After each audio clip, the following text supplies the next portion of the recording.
तो अभी हम बात कर रहे हैं स्टार प्लस के फेमस सीरियल अनुपमा के बारे में। जी हाँ, इस सीरियल से जुड़े एक ऐसी अपडेट लेकर आएंगे जिसको सुनने के बाद आपको खुद अपने कानों पे विश्वास नहीं होगा। जी हाँ, दरअसल हुआ कुछ ऐसा है कि आद्या ने मांगी है अनुपमा से माफ़ी। नहीं हुआ ना विश्वास अपने कानों पे, लेकिन ऐसा हुआ है। जी हाँ, आद्या ने कान पकड़ के अनुपमा से माफ़ी मांगा है और कहा है कि मम्मी मुझे माफ़ कर दीजिए, मुझसे बहुत बड़ी गलती हो गई, मैंने आपको बहुत गलत समझा, मैंने आपसे हमेशा बदतमीजियाँ किया।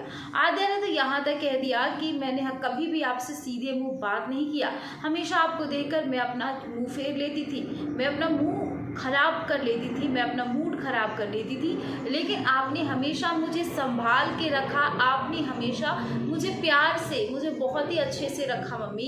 लेकिन मैंने एक अच्छी बेटी होने का कर्तव्य कभी नहीं निभाया, लेकिन आप एक हमेशा अच्छी माँ होने का कर्तव्य निभाती आई हैं और हमेशा जब भी मैं गलत राह पे थी तो हमेशा आपने मुझे संभाला है। जब गुंडे मुझे ले गए थे उस दौरान भी आप दुर्गा बनकर आपने मेरी रक्षा की। जी हाँ, इस दौरान अब आद्या ने अनुपमा से कहा कि जब मुझे पैनिक अटैक्स आते रहे, आपको इस घर में नहीं आने का था, आप हमेशा हमारी लाइफ से दूर जाने का सोच रही थी, लेकिन फिर भी आप सिर्फ और सिर्फ मेरी वजह से श्रुति और मेरी देखभाल करने आई ताकि मुझे कभी किसी तरह की परेशानी नहीं हो। जब मैं आपके बनाए हुए खाने नहीं खाती थी तो आप खाना बनाकर और चुपके से चली जाती थी, ये कह के कि खाना ज़्यादा हो गया है, अब तो इसे फेंकना पड़ेगा, और मैं जाकर चुपके से आपके टेस्टी खाने को खा लेती थी।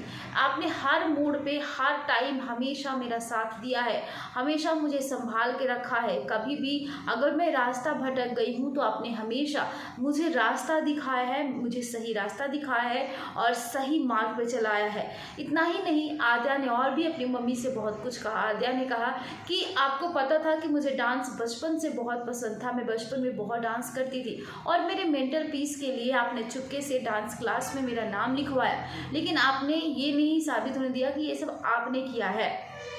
आपने मेरे लिए तो मम्मी इतना कुछ किया है कि मैं तो गिनवा नहीं सकती हूँ। जी हाँ, अब आद्या और अनुपमा के बीच की दूरी खत्म हो गई है। अब क्या ये देखकर श्रुति का क्या रिएक्शन होगा? श्रुति तो पहले से ही अनुपमा से जल रही है क्योंकि उसके और अनुज के बीच नज़दीकियाँ बढ़ रही है, लेकिन अब अनुपमा और आद्या के बीच बढ़ती नज़दीकियों को देखकर श्रुति क्या करने वाली है? कमेंट सेक्शन में ज़रूर बताइएगा।